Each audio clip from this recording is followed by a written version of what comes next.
الصلاة والسلام عليك يا سيدي يا رسول الله على آلك وأصحابك يا سيدي يا حبیب اللہ.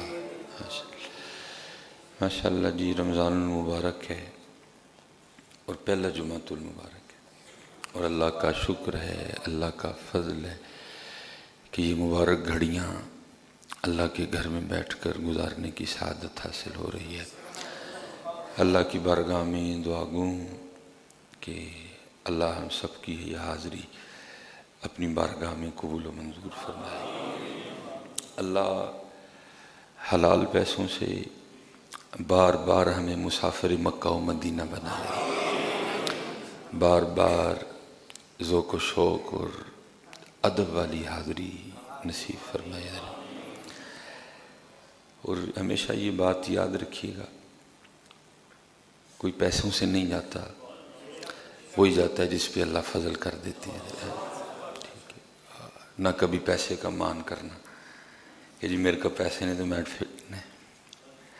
جو جائے گا وہ اللہ کے فضل سے جائے گا. نہ کوئی زور ہے نہ کوئی طاقت ہے. تو یہ گناہ گار ابھی واپس آیا ہی ہے تو پھر بلاوا آ گیا پھر انشاءاللہ یہ اگلی جمعرات کو پھر واپسی ہے تو تھوڑا کٹھن مرحلہ، لیکن ٹھیک ہے کہ ظاہر ہے یہ بھی ایک ڈیوٹی ہے اور اس ڈیوٹی کو چھوڑ کے جانا بھی کوئی اچھی بات نہیں ہے. لیکن قربان جائیے اس حاضری پہ ایسی ہزاروں ڈیوٹیاں قربان تو یہ صرف فضل ہے اللہ کا. اور الحمدللہ اس دفعہ تو بڑا کرم ہوا ہے کہ غلاف کعبہ بھی عطا ہوا ہے اور حضور نبی کریم علیہ السلام کے مزار مبارک کی چادر بھی عطا ہوئی ہے. وہ انشاءاللہ اب تو کچھ سلسلہ نہیں بن سکا. انشاءاللہ جو آخری جمعۃ المبارک ہے یا اس دن یا انشاءاللہ 27ویں کی جو شب ہے اس دن انشاءاللہ کو اہتمام کریں گے کہ آپ کو دونوں چیزوں کی زیارت کروائی جائے. میرا ارادہ تھا آج کا، لیکن کیونکہ مجھے اس بات کا بھی خیال تھا کہ آج ورکنگ ڈے ہے تو آپ سب نے جمعہ پڑھ کے ظاہر ہے اپنے اپنے کاموں پہ واپس بھی جانا ہے، تو کوئی موقع اس طرح کا ہو کوئی رہ نہ جائے. تو انشاءاللہ ارادہ یہی ہے کہ 27ویں شب نا انشاءاللہ آپ کو غلاف کعبہ اور حضور نبی کریم علیہ السلام کے روضہ اطہر کی جو چادر ہے وہ انشاءاللہ نا 27ویں شب کو آپ کو اس کی زیارت بھی کروائیں گے انشاءاللہ. بس دعا یہ کیجئے اللہ غرور و تکبر سے بچائے اور ہمارا یہ جو رمضان ہے یہ ضائع نہ جائے. ہمارا جو مقصد رمضان ہے اللہ ہمیں اس کو تلاش کرنے کی توفیق عطا فرمائے.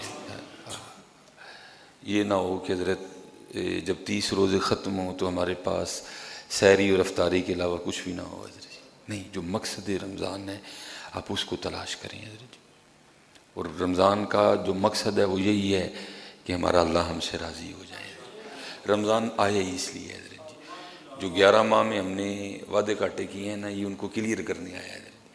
لیکن اگر رمضان میں کسی کو اپنے 11 ماہ کے وعدوں کاٹوں کا خیال ہی نہیں تو پھر تو بھی مقصد ہے نا. رمضان اس لیے آیا جو 11 ماہ ہم نے معاملات کیے ہیں نا یہ ان کو کلیئر کرنے آیا ہے. لیکن حضرت جی روزہ بھی ہو لیکن بندے کو خیال ہی نہ ہو کہ میں نے پیچھے 11 ماہ کیا کیا کیا ہے تو پھر تو مقصد فوت ہو گیا نا. پھر تو سحری رہ گئی، پھر تو افطاری رہ گئی. نہیں، آپ اس مقصد کو تلاش کریں. ان 11 ماہ میں کیا کیا نافرمانیاں ہوئی ہیں، کتنی نمازیں چھوٹی ہیں، زبان سے کیا خطائیں ہوئی ہیں، آنکھ کہاں بہک گئی ہے، دل میں کیا کیا خیالات اٹھے ہیں، دماغ نے کیا کیا غلط سوچا ہے، ان ہاتھوں سے کیا غلط کیا ہے، ان پیروں سے کیا غلط کیا ہے، کہاں آپ اس کی فکر کریں. یہ جو رمضان آیا یہ اس کو کلیئر کرنے کے لیے آیا ہے. لیکن اگر حضرت جی نہیں تو پھر تو مقصد فوت ہو گیا. اور قربان جاؤں حضرت سیدنا عبداللہ ابن عمر رضی اللہ تعالیٰ عنہ فرماتے ہیں، آپ فرماتے ہیں اللہ کے خوف سے آنسو کا ایک قطرہ بہانا، اللہ کے خوف سے آنسو کا ایک قطرہ بہانا مجھے 1000 درہم صدقہ کرنے سے زیادہ پیارا ہے حضرت جی. روئیں حضرت جی اپنے اللہ کی، اپنے اللہ کو منائیں، اپنی کوتاہیوں پہ نظر ڈالیں. جو 11 ماہ ہوئی ہیں ہمارے پاس تو بہت کچھ ہے، تھوڑا تو نہیں ہے. اگر کبھی آپ بیٹھ کے محاسبہ کریں اپنا تو ہمارے پاس بہت کچھ ہے رونے کو.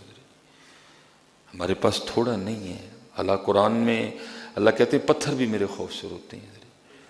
تو پھر تو ہمارا زیادہ حق بنتا ہے کہ ہم روئیں، کیونکہ جو ہم کرتے ہیں پتھر تو سوچ ہی نہیں سکتے.